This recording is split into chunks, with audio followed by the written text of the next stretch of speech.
Se tem uma coisa que eu sou biruta, é pelo meu Jesus.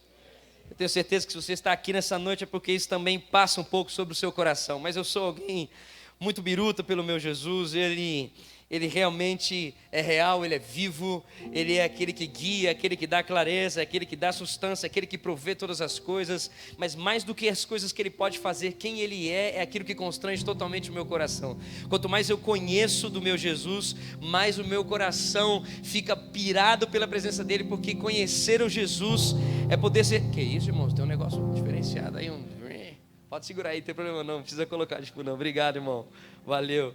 E assim, isso é uma coisa que eu gostaria então de certamente compartilhar, tem a ver, mas antes disso eu quero só também dizer da minha alegria de poder estar aqui com uma família muito abençoada, muito feliz de estar aqui com a dona Karen, muito feliz de estar aqui com o Rafa, parceirão. Obrigado por vocês estarem aqui. Tem uma amiga que chegou agora também, Deus abençoe o seu coração, que bom que você está aqui. Feliz de estar com o casal do meu coração, Rodrigo e Fefe. Esses aí eu amo demais a caminhada que Deus tem dado para nós. Muito obrigado por sustentarem a minha vida há tanto tempo. O Ricão, o Lucão aí, os louquinhos celestiais, que é isso? Bom demais estar com vocês aí. Feliz, muito feliz de poder viver isso mais uma vez. Pastor Tiago, muito obrigado pelo carinho, muito obrigado, cara, pela disposição, oportunidade de poder estar com vocês aqui nessa noite.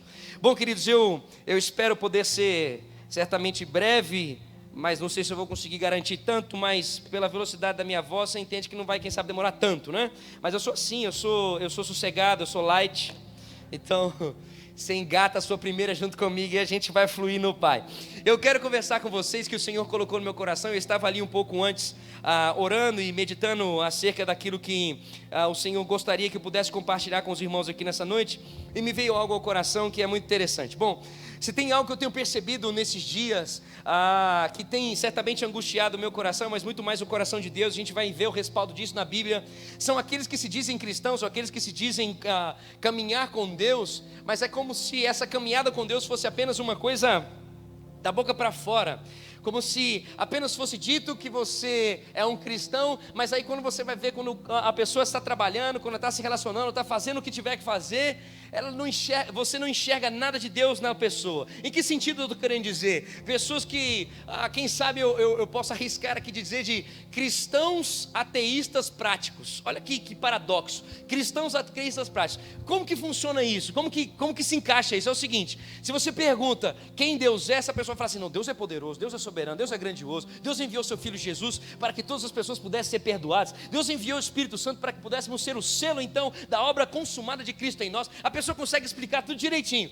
só que é o seguinte, irmão, ela vai trabalhar, ela não pergunta para Deus o que deve fazer ao trabalhar, ela vai se relacionar, ela conhece a Deus, entende que Deus é a vida, Ele é a verdade, Ele é a solução, Ele é a base de tudo, Ele é a instrução de tudo, mas não vive a partir dEle. Então assim, eu digo ateísta prático, porque ateísta é aquela pessoa que nega Deus, né? E aí a pessoa que nega a existência de Deus, então ela vive aquém de Deus. Então eu estou dizendo cristão ateísta prático, porque assim, ela diz que existe um Deus, mas a prática da vida dela não corresponde a nada de andar com Deus. E aí, queridos, eu vou dizer uma coisa para você, isso me incomodou muito, e tem incomodado muito meu coração, mas eu quero então dizer isso, como isso é uma coisa que o Senhor já chama a nossa atenção há tanto tempo. Abra sua Bíblia comigo em Ezequiel capítulo 36, Ezequiel capítulo 36, nós vamos ler do versículo 16 ao versículo 27. Ezequiel capítulo 36, do versículo 16 ao versículo 27. Enquanto você abre aí, eu vou tomar minha água nessa caneca chique aqui.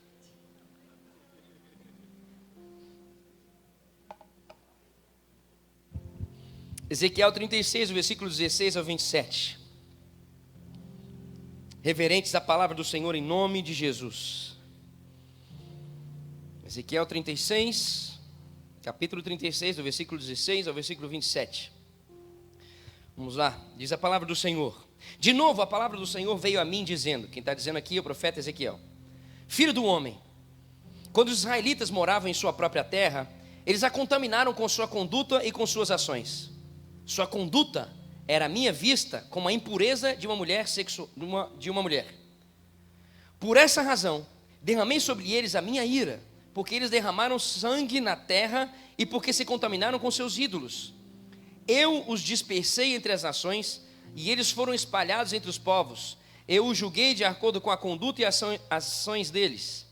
E por onde andaram entre as nações, eles profanaram o meu santo nome, pois se dizia a respeito deles: esse é o povo do Senhor? mas assim mesmo teve que sair da terra que o Senhor lhes deu. Tive consideração pelo meu santo nome, o qual a nação de Israel profanou entre as nações para onde tinham ido.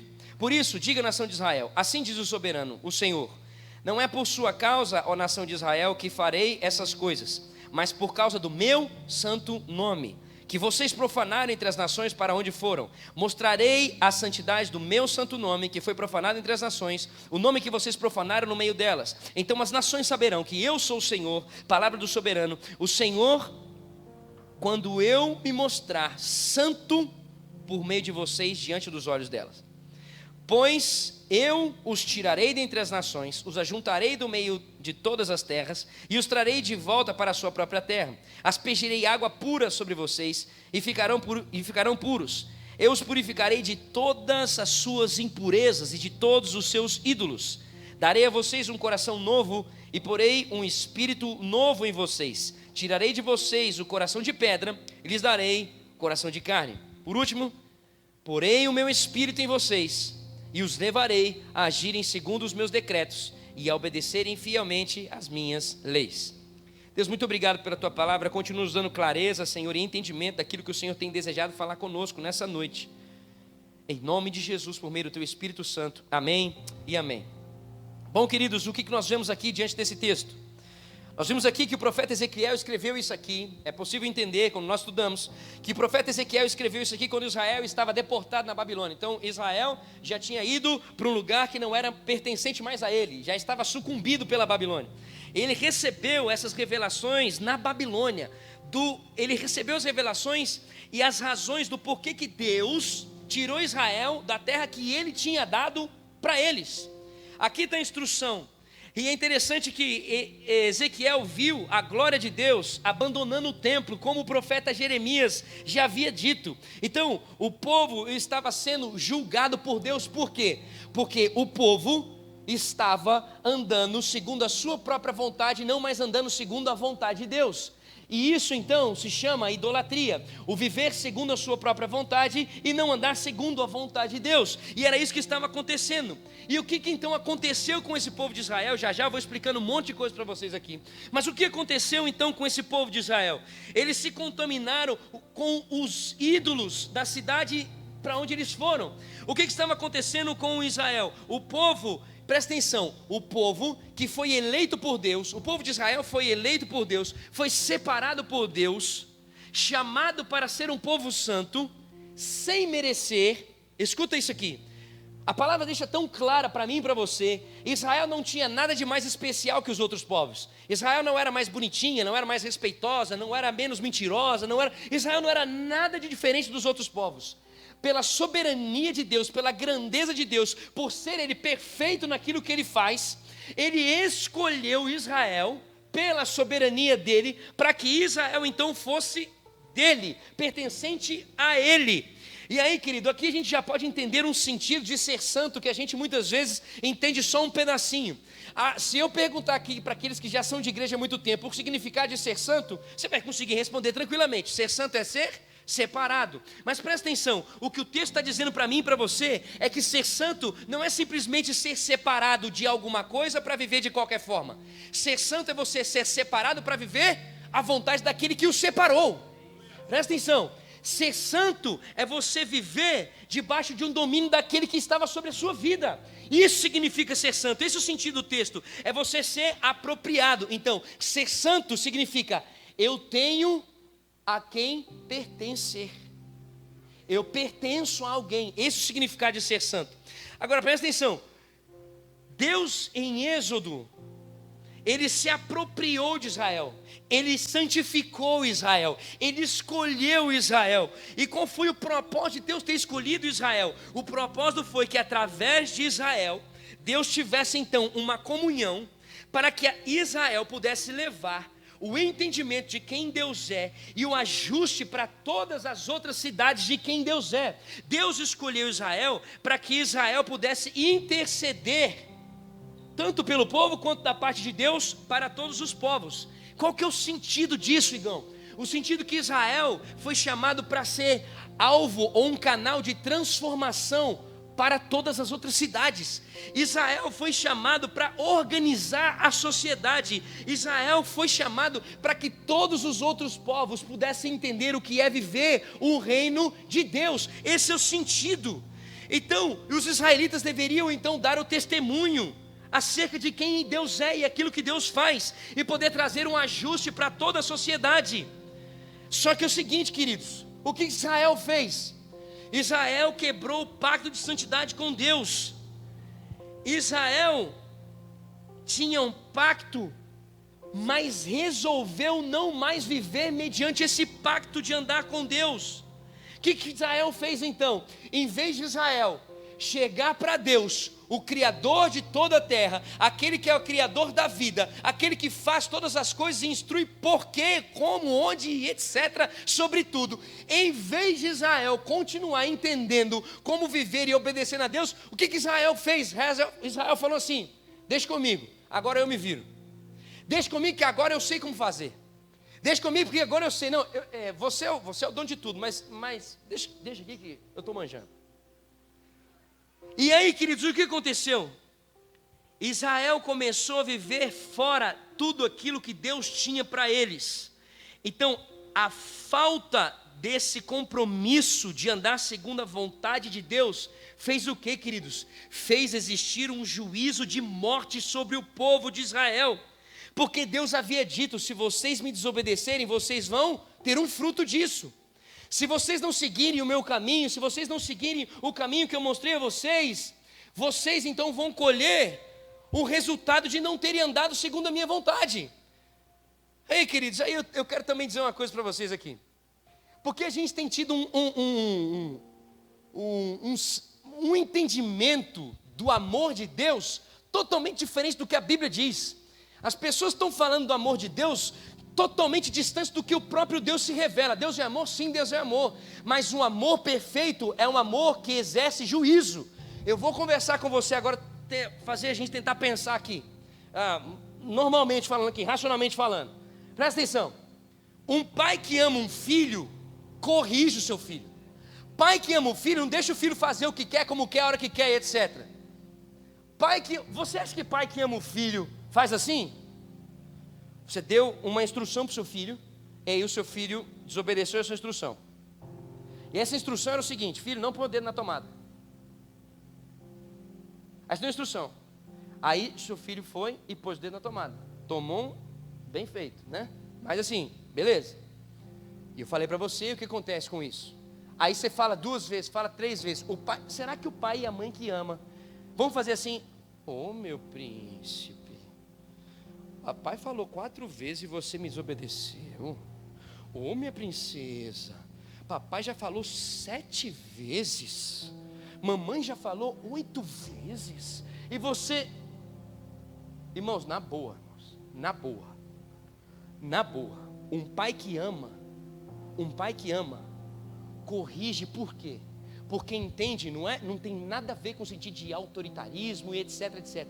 Por que um pai corrige? Eu sou pai, eu entendo isso também. Sou filho, eu entendo muito bem isso. Eu até não tenho uma traseira aqui porque eu fui muito bem corrigido. Mas presta atenção. Bastante corrigido. Mas presta atenção. Por que um pai corrige? Porque o pai está ensinando o seu filho a integridade. O seu pai está ensinando o seu filho a como desenvolver-se na vida, a como viver a vida e como ser alguém que respeita as pessoas, que respeita trabalho, que respeita a autoridade. Então, quando você corrige, você está dizendo para os seus filhos que existe limite, está dizendo para o seu filho que existe coisas que a gente precisa sossegar, aquietar o coração e seguir do jeito que está sendo instruído para poder lidar bem. Quando um pai ensina e corrige o filho, já diz a Bíblia, é para que uma sociedade se desenvolva. Agora, qual que é a jossa? A jossa é porque a gente fica com medo de ficar corrigindo o filho, e porque coisas estão sendo ditas aí que não tem nada a ver com aquele que é o dono da vida e que fala sobre a vida, e aí a sociedade tem andado como quer, da forma que quer, e tudo perdido, sem limites, sem instruções, sem ordem. Presta atenção, o amor que Deus mostra para nós é um amor que exerce juízo. Deus é amor, e por ele ser amor, ele exerce juízo. Significa o que, irmãos? Obedeceu? Está comigo. Não obedeceu? Então vai tomar chumbo porque nos obedeceu. Mas vai tomar chumbo de quem? Ele vai continuar com você, mas você vai colher o que você plantou. Então presta atenção, o que aconteceu com esse povo de Israel? O povo de Israel estava colhendo o quê? O que tinha plantado. Deus deu uma instrução. O que eles fizeram? Fizeram outra coisa. E aí, irmão, um pai que corrige, que é amor perfeito, faz o quê? Presta atenção. Eu vou caminhar com vocês, mas vocês vão colher do que vocês fizeram. Mas eu estou com vocês. Presta atenção. Agora, o que a idolatria, o que seguir a sua própria vontade produziu nesse povo de Israel? Quando a gente estuda a Bíblia, presta atenção. O seguir a própria vontade, o andar na idolatria, fez, eu anotei 3 pontos aqui que eu quero falar com você. O primeiro é o seguinte: fez eles se curvarem a coisas temporárias, como se essas coisas temporárias fossem eternas. Presta atenção. O que a idolatria causou no povo de Israel? O povo de Israel começou a viver em função de dinheiro, de conquistar os bens, de ter relacionamentos, de ter cargos, de ter estudos, como se isso garantisse a paz. Então, o povo de Israel começou a ser dependente de ter alguma coisa para eles descansarem o coração deles. E aí, irmão, para aí. Para eu conseguir ter paz no meu coração, então eu preciso ter qualquer pessoa que se coloque na minha frente me impedindo de ter o que eu preciso para eu ter paz. O que eu vou fazer com essa pessoa? É óbvio. Se eu sou dependente de ter alguma coisa e alguém que passa na minha frente, essa pessoa precisa sair da frente. E aí, irmãos, o que começou a gerar? Começaram a viver em busca da sua própria vontade, e aí começou a surgir uma guerra de egoísmo, uma guerra de vaidade, e começou a se destoar o valor da vida. É o seguinte: se você não consegue cooperar com aquilo que eu preciso ter, então dá licença. O que a idolatria gerou nesse povo de Israel? Eles começaram a dar crédito ao que foi criado, como se aquilo que foi criado fosse o Criador. Presta atenção na loucura. Eles começaram a se curvar a animais, eles começaram a se curvar a natureza, eles começaram a se curvar a ideologias de homens, como se isso daqui desse uma resposta para eles mesmos. Qual foi a terceira coisa que aconteceu com esse povo de Israel? Eles começaram a atribuir não somente crédito, mas agora eles começaram a atribuir devoção, como se essas coisas criadas dessem a eles que também foram criados uma explicação de existir, uma explicação de como ser família, uma explicação de como lidar com a sexualidade, uma explicação. Então eles começaram a viver a vida deles baseada em ideais humanistas, e a razão de viver deles começou a estar baseada em ideologias em relação à natureza e animais, a culto a essas coisas, e isso ser a essência da vida deles. Olha que loucura! Aquele que criou esse povo, por ter rejeitado e andar com aquilo, com ele, dando orientação de como lidar com aquilo que ele criou, eles começaram a perguntar para eles mesmos como lidarem. Escuta, eles foram criados, eles não têm noção, mas o andar segundo a própria vontade fez eles buscarem neles a resposta que não existe neles, só existe quem criou. Escuta aqui, o que andar desse jeito resultou nesse povo de Israel? Sabe o que ele fez? Gerou neles uma coisa chamada desorganização de amores. O que é isso? O andar segundo a própria vontade fez eles amarem mais o que não deveria ser amado e amar menos o que deveria ser amado demais. Como assim? Eu vou tentar dar um exemplo disso aqui. Fez eles começarem a buscar resposta no pai que o pai não pode dar. Fez eles começarem a buscar resposta no pai e na mãe que eles não podem dar. Fez eles começarem a buscar resposta nos amigos que os amigos não podem dar. Fez eles começarem a buscar resposta em política que a política não pode dar. Fez eles começarem a buscar resposta em partido político, exigir do governo o que o governo não pode dar. É isso que aconteceu. Eles começaram a tentar procurar uma resposta porque eles perderam a resposta. E aí eles começaram a amar mais essas coisas que eu acabei de citar. Mas essas coisas não podiam dar o que para eles era essencial. Essas coisas não conseguiam dar resposta para eles. E aí começa a gerar um caos na sociedade. É só ler a Bíblia. E aí, irmão, eu vou dizer uma coisa para você. O que eu contei para você até agora é sobre Israel. Pode ler a Bíblia lá. Você vai entender tudo isso que eu falei para você sobre Israel. Mas agora, na boa, eu quero abrir meu coração com os irmãos aqui nessa noite. Essa era a realidade de Israel? É. Só que eu vou falar uma coisa para vocês, irmãos. Essa é a realidade da nossa sociedade hoje. Na boa. A idolatria é real. E a idolatria está causando desordem, sim. Eu não estou falando só fora da igreja, estou falando dentro da igreja. A idolatria está causando, está alterando a forma como a gente enxerga a nossa própria vida. A idolatria tem feito a gente perder a perspectiva fora da gente. A idolatria tem feito a gente olhar só para nós e não olhar para aqueles que estão ao nosso redor. É o meu trabalho, é a minha família, é a minha igreja, é o meu. A idolatria, o andar segundo a sua própria vontade, tem feito na nossa sociedade a gente perder a perspectiva que existe um Deus que continua regendo a natureza e produzindo, e os animais estão se saciando. Deus continua se revelando intensamente na criação. A idolatria está fazendo isso. Sabe por quê, queridos? Porque a idolatria torna a gente alienado da criação de Deus e do próprio Deus. Presta atenção nisso aqui. A idolatria torna você alienado da criação de Deus e torna você alienado do próprio Deus. Você que conhece da história, o Senhor disse para esse povo que estava saindo da perseguição do Egito, e Deus disse para eles, através de Moisés, através de Josué: eu vou tirar vocês dessa terra que vocês estão sofrendo e vou levar vocês para uma terra que mana leite e mel. Agora presta atenção no sentido disso, queridos. Deus não estava dizendo que vai levar um povo para um lugar perfeito. Presta atenção. Deus estava dizendo que ia levar esse povo para um lugar que é sustentado por Ele.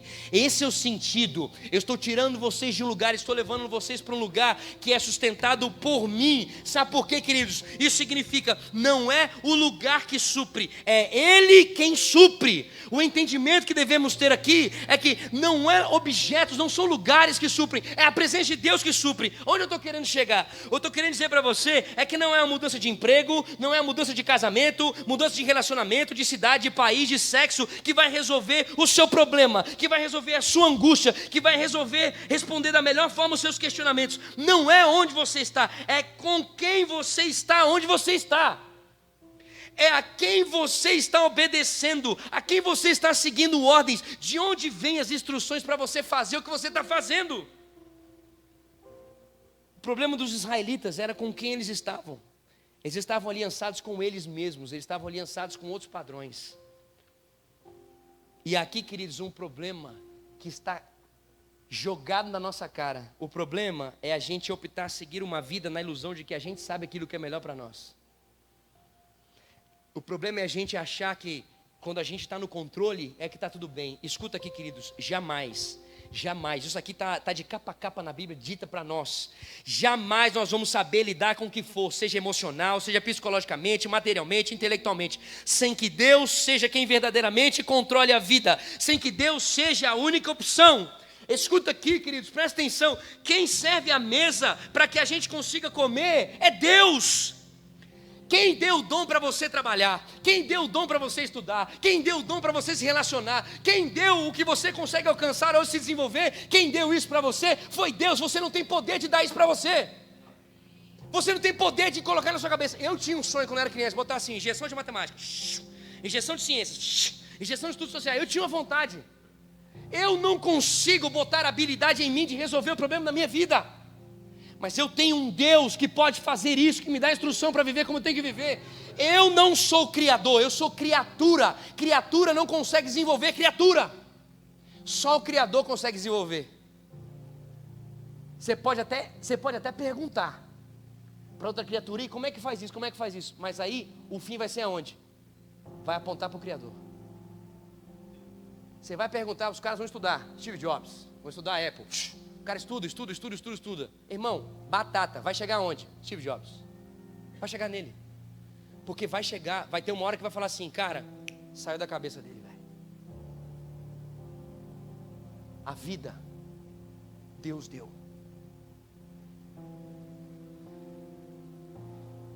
Se a gente não está em Deus, escuta aqui, queridos, na boa, isso está escancarado. Se a gente não está em Deus, não existe condição da gente viver. Escuta aqui, ó, o texto diz que os israelitas se contaminaram com os ídolos das nações. Eles começaram a viver segundo aquele povo estava vivendo, que era um povo que não andava segundo a vontade de Deus. E o que aconteceu, queridos? O que Deus fez? Deus espalhou eles. Não, eles não estão andando segundo a vontade de Deus. Então o que aconteceu? Eles foram espalhados, não tinham mais terra. E sabe o que eu entendo com isso? Que é a idolatria que causa deportação. É a idolatria que faz a gente ficar perdido. A idolatria produz, esse negócio de obedecer a você mesmo, produz um senso de perda de contato com a realidade. Sabe o que acontece, querido? E aí, qual que é o resultado? É só olhar, é só olhar. É só olhar para você, é só olhar ao redor. Quando a gente perde o senso de realidade, a gente começa a ter que procurar alguma coisa para a gente apalpar. A gente começa a ter que procurar. Se a gente perder o senso de como a gente deve viver com a instrução direta daquele que é o Senhor da vida, se a gente perde isso, a gente começa a tentar procurar alguma coisa para poder dar para a gente a lógica da caminhada. E aí, queridos, o que acontece é que a gente fica procurando de como caminhar aqui na terra. E aí, queridos, a gente se torna privado daquilo que Deus fez para nós. A idolatria priva a gente do mundo que Deus fez para nós. A idolatria priva a gente de lidar com a gente como Deus deseja que a gente lide com a gente. E é por isso que as pessoas não conseguem viver a alegria onde estão. É por isso que você não consegue ser quem você é. Aí, é por isso que deseja abandonar a família. É por isso que a pessoa deseja abandonar a igreja, abandonar o ministério, mudar de sexo, trair, se matar. Isso é uma coisa óbvia que acontece. Por quê, querido? Porque você não consegue mais enxergar beleza nenhuma no mundo que Deus criou. Por quê? Porque você está curvado a você mesmo, em vez de estar curvado ao Deus que criou todas as coisas e que te dá a perspectiva de você viver com tudo que está ao seu redor. Por isso é lógico quando acontecem as coisas que acontecem. Por que fulano tentou se matar? Por que ciclano tentou, está achando resposta na separação? Por quê? Por quê? Porque não está andando com o único que pode te dar o porquê e o para quê de você viver o que você tem que viver. Escuta, você não consegue enxergar mais beleza nenhuma no mundo que Deus criou. E aí, qual que é o fruto de alguém que está andando segundo a sua própria vontade? É um fruto óbvio, é reclamação, é agonia. Por quê? Porque nada faz sentido. Nada faz sentido. Tudo é angustiante. Você não consegue enxergar mais propósito na vida, é tudo vazio, velho.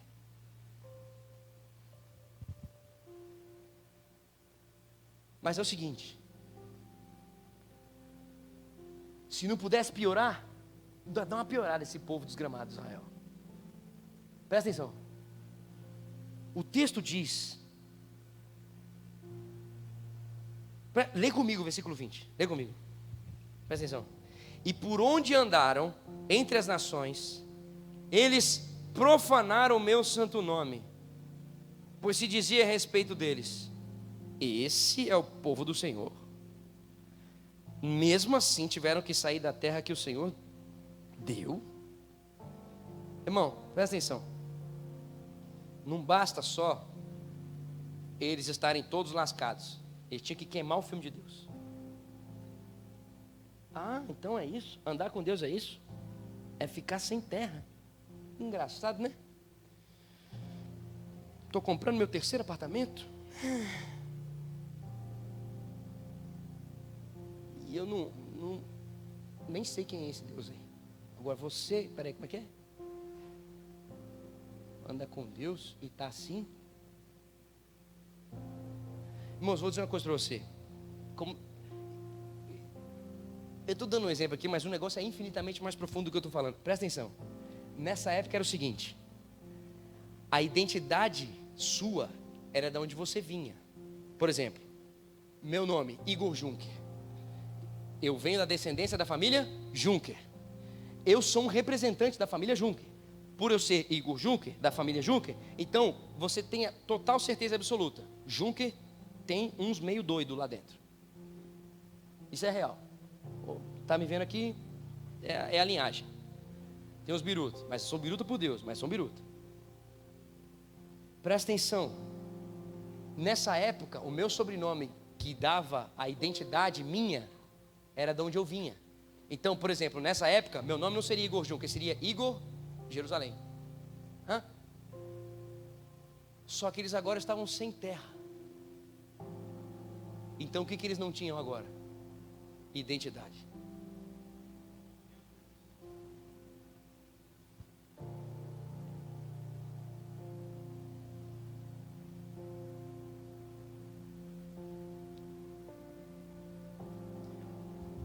Qual que foi a resposta de Deus para esse estado que Israel se encontrava?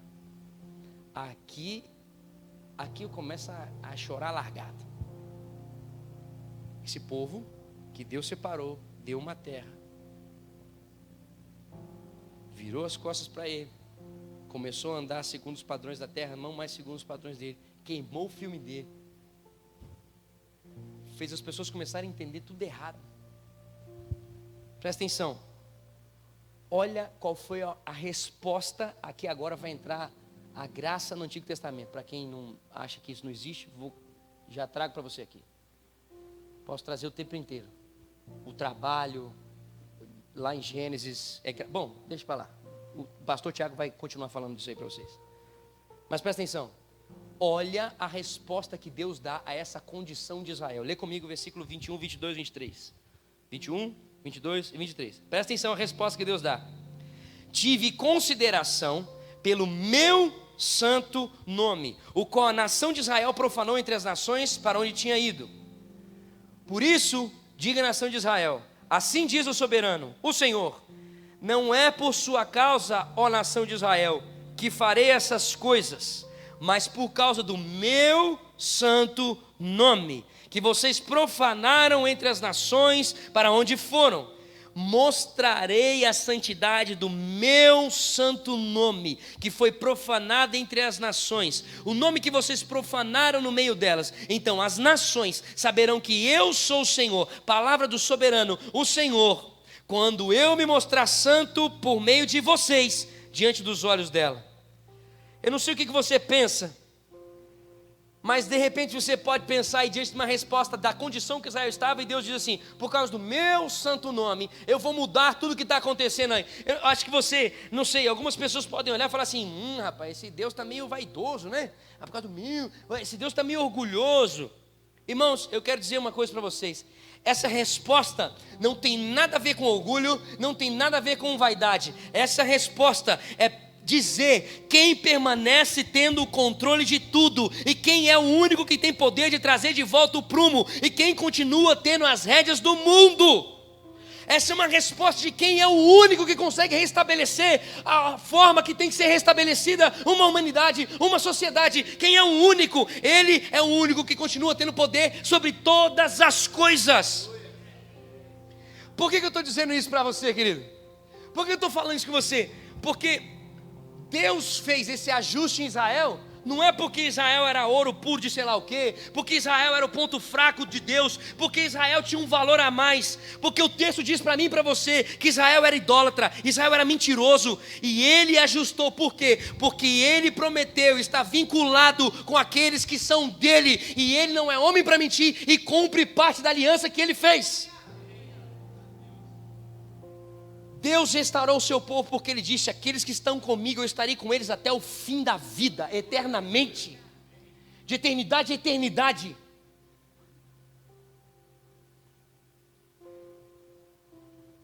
Por que eu estou dizendo isso para você, querido? E o que isso implica para nós? Que existe uma esperança nessa noite de nós vivermos uma nova vida em Deus. Existe uma esperança de nós sermos envolvidos pela santidade de Deus aqui neste lugar. Como que Deus vai mudar a perspectiva e a história do seu povo? Como que isso vai acontecer? Leia comigo versículo 24, 25 e 26. Pois eu os tirarei dentre as nações e o ajuntarei do meio de todas as terras, e os trarei de volta para a sua própria terra. Aspergirei água pura sobre vocês e ficarão puros. Eu os purificarei de todas as suas impurezas e de todos os seus ídolos. Darei a vocês um novo coração e porei um espírito novo em vocês. Tirarei de vocês o coração de pedra e lhes darei um coração de carne. Irmão, o que isso significa? Deus é o mesmo ontem, hoje e assim será eternamente, porque Ele não muda. Ele é perfeito.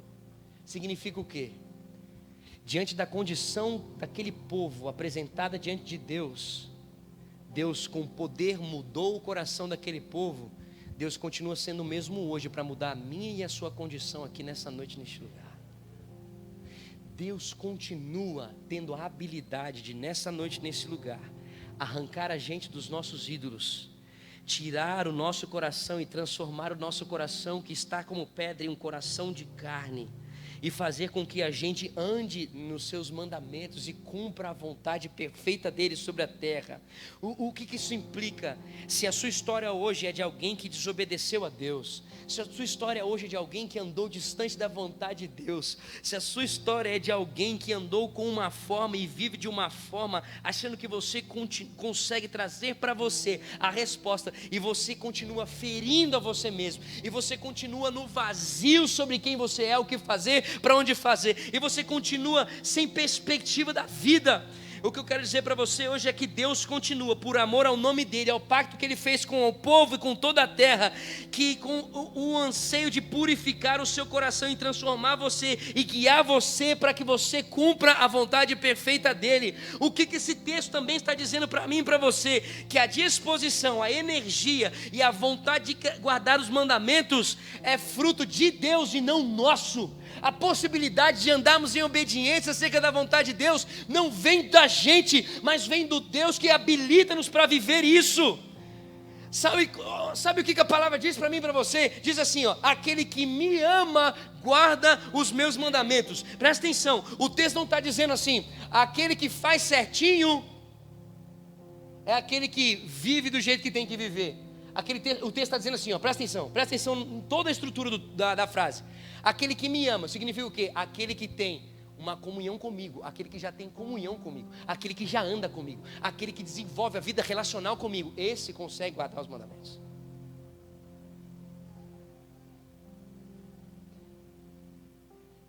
Irmãos, a fé cristã, presta atenção, não é um caminho moralista. A fé cristã não se resume a uma vida de parar de fazer besteira. Isso não é um resumo. Presta atenção, cristianismo não é um sistema de aperfeiçoamento moral, apesar de transformar moralmente o ser humano, sim. Mas o que está em questão na fé cristã é amar certo a pessoa certa. Fique de pé no seu lugar, por favor. Nós já vamos encerrar.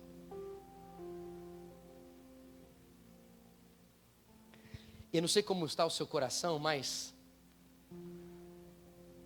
você pode perguntar, ok, Igão, mas como é que eu vivo isso? Mas como que eu vivo esse amor aí, velho? Como que eu ando nesse amor? A instrução que a palavra dá para mim e para você constantemente é: olhar para como Deus se revelou para toda a humanidade aqui, ó. O encher do Espírito Santo não é um botãozinho que você aperta, agora eu estou cheio, e quando solta, não estou mais cheio.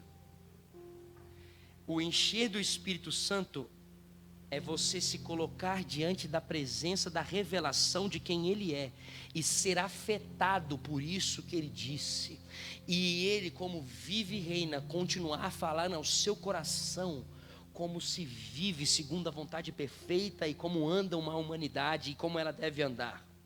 Quando uma pessoa é cheia do Espírito Santo, a Bíblia fala algo muito doido, velho. A Bíblia diz que quando a pessoa é cheia do Espírito Santo, ela não vive segundo a sua própria vontade, ela vive segundo a vontade de Deus. E sabe o que acontece com alguém que vive segundo a vontade de Deus? Daqui a gente já pode começar a ter um filtro Se primeiro nós estamos vivendo e se segundo as pessoas que se dizem de Deus estão vivendo, o que a palavra diz que alguém que é cheio do Espírito Santo, o que brota dela? Qual que é o fruto do Espírito? Amor, alegria, paz, paciência, amabilidade, bondade, fidelidade, mansidão e domínio próprio. Irmão, o que isso significa? O fruto que a Bíblia diz de alguém que é habitado por Deus e anda segundo a vontade de Deus, vou ler de novo, é amor, alegria, paz, paciência, amabilidade, bondade, fidelidade, mansidão e domínio próprio. Por que são essas coisas? Porque quem é a habitação de Deus manifesta o próprio Deus, porque esse é o caráter de quem Ele é. Esse é quem Deus é. Por isso, alguém que está dominado, abraçado, envolvido no pacto com Deus, o que ele faz, as pessoas não enxergam mais quem nós somos, as pessoas enxergam quem Ele é em nós. Quando as pessoas olharem para você, elas vão entender como que Deus faz. Irmãos, a palavra do Senhor diz em 2 Coríntios, capítulo 3, versículo 17, o seguinte, e eu de verdade já vou encerrar. Ora, o Senhor é o Espírito, e onde está o Espírito do Senhor, ali há liberdade. Presta atenção no contexto dessa declaração. A Bíblia instrui o sentido dessa frase. Ela não pode ser tirada e aplicada do nada para o nada. Ela tem que ser aplicada para o sentido que ela foi escrita. Os fariseus, que não tinham a habitação do Espírito Santo, não enxergavam como viver a vontade de Deus. Então eles enxergavam como algo anuviado. Agora, aqueles que eram a habitação de Deus, eles conseguiam enxergar a vontade de Deus e andar segundo a vontade de Deus. Por isso ele diz, quando o Espírito Santo habita, há liberdade de fazer o quê? De cumprir aquilo que ele disse que era para ser feito. Irmãos, Deus nos liberta dos ídolos, Deus nos liberta dos nossos falsos amores, Deus nos liberta de nós mesmos. O Evangelho tem poder para transformar gente egoísta em gente generosa. O Evangelho tem poder para transformar gente autocentrada em gente que olha para o outro. O Evangelho tem poder de transformar gente desregulada em gente equilibrada. Acredite, eu sou equilibrado, irmãos. Deus opera em mim, não pela minha força. O Evangelho tem poder de transformar gente que não sabe lidar com o seu coração em gente que pulsa a maneira certa de viver a vida. O Evangelho tem poder de transformar os nossos desejos, a nossa expectativa. Hoje, Ele ainda pode tirar o nosso coração de pedra e colocar um novo coração, um novo amor em nós. Sabe o que Ele diz em João capítulo 7, versículo 37 e 38? Se alguém tem sede, venha a mim e beba. Quem crê em mim, como diz a Escritura, do seu interior fluirão rios de águas vivas. O que Deus está dizendo para mim e para você é o seguinte: para você viver a segunda vontade de Deus, não é na sua força que você vai conseguir viver. Sou eu operando em você, que vai habilitar você a viver aquilo que é para ser vivido. Aí você fala, mas então o que significa isso? Como eu já disse aqui, qual que é a sua parte disso? Ou teologicamente falando aqui, qual que é a responsabilidade humana diante da soberania de Deus? Se é Ele que faz todas as coisas. A nossa responsabilidade é simplesmente dizer, Deus, eu preciso de você. Deus, pega na minha mão. Eu confesso o meu pecado. Eu realmente tenho andado distante da tua vontade. Eu tenho andado distante daquilo que é para eu ser de verdade. Eu tenho errado porque eu tenho conduzido as coisas de uma maneira que não foi como o Senhor me criou. E aí ele diz, se confessarmos os nossos pecados, Ele é fiel e justo para nos perdoar, nos purificar de toda injustiça. Chegou o tempo, queridos, nessa noite, de começar a existir quebra de ídolos aqui neste lugar. Chegou a vivermos mais em função de dinheiro. Não vivemos mais em função de ter, de conquistar cargos. Presta atenção, não é que essas coisas não sejam boas. Eu estou dizendo viver em função de.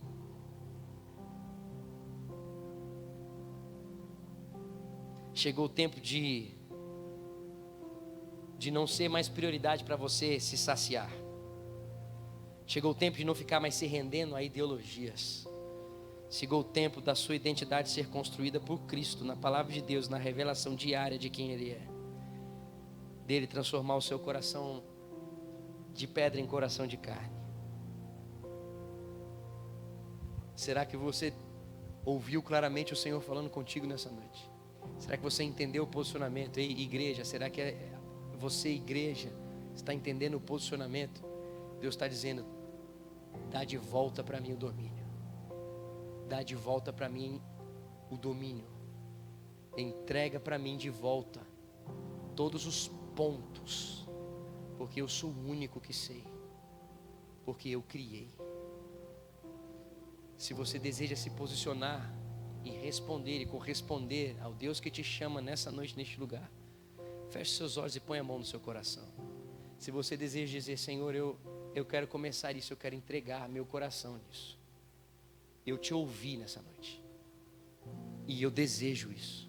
Se existe alguma coisa que você entende que precisa ser ajustada na sua vida nessa noite, feche os seus olhos e põe a mão no seu coração agora, em nome de Jesus. Senhor, aqui estamos nós diante da Tua palavra. Aqui estamos nós diante da Tua revelação. E Deus, nós clamamos agora: toma de volta o Teu lugar, Deus. Toma de volta, Senhor, o Teu lugar, porque quem sabe, Senhor, a gente ousou dizer que tínhamos mais noção da vida do que o Senhor, que é Criador da vida. Senhor, nos perdoa, até porque muitas vezes, sem saber de nada do que foi dito aqui, Deus, a gente estava caminhando e hoje as coisas começaram a ter um pouco mais de sentido. Ô Senhor, nós estamos nos entregando a Tua presença aqui, Deus. Nós queremos agradecer, Pai, porque nós acabamos de perceber que é o Senhor que tem o poder de transformar todas as coisas. Nós não temos o poder disso. E por isso nós nos rendemos à Tua presença aqui neste lugar, Deus. Toma de volta, Pai, em nome de Jesus. Toma de volta, Senhor, o controle, o planejamento da nossa vida, do trabalho, dos relacionamentos, dos ministérios da igreja. Toma de volta, Senhor. Senhor, perdoa, Pai, se nós temos tomado decisões partindo dos nossos ideais sem partir do altar, partindo da nossa visão sem partir da revelação do altar. Perdoa-nos, Senhor, e vem, Senhor, sobre nós aqui neste lugar, do jeito que o Senhor é, como o Senhor é, e muda a nossa condição, muda o nosso coração, Senhor, de pedra em coração de carne. Quebra os ídolos, Senhor, quebra tudo aquilo que nós colocamos em prioridade na nossa vida que não tem sido o Senhor. E faz, Senhor, a nossa vida exaltar o Teu santo nome, e faz as pessoas conseguirem enxergar em nós quem o Senhor é, e faz este mundo começar a desfrutar daqueles que vivem segundo a Sua vontade, tendo então uma resposta, uma esperança, uma expectativa para o caos que se vive, porque o Senhor é o Deus que reina sobre todo e qualquer caos. Obrigado, Deus, porque tudo faz parte do Teu domínio, e em todo tempo o Senhor continua manifestando quem o Senhor é. Faz o Seu jeito, Senhor. Recebe aqui, Senhor, a nossa vida, uma entrega à Tua presença, e dirige, Senhor, agora a forma de viver todas as coisas segundo a Tua vontade perfeita. Muito obrigado por nos chamar a atenção mais uma vez nessa noite. Muito obrigado por nos amar. A Tua palavra diz que o Senhor corrige a quem o Senhor ama.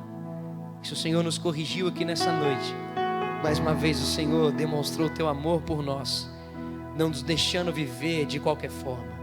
Muito obrigado pelo amor que o Senhor tem a esse ministério, chamando a atenção desse ministério ao ajuste que é necessário em Tua presença. Obrigado, Deus, pela oportunidade que nós temos nessa noite de nos voltarmos à Tua presença, e pelo Senhor conseguimos viver como devemos viver neste lugar. Obrigado, Deus, porque o Senhor é um Deus de promessa, é um Deus que não é homem para mentir, é um Deus que não falha com aqueles que são Teus, com aqueles que verdadeiramente vivem segundo a Tua vontade. Muito obrigado, Deus, por essa noite, por este lugar, pela tua presença. Em nome de Jesus. Amém e amém.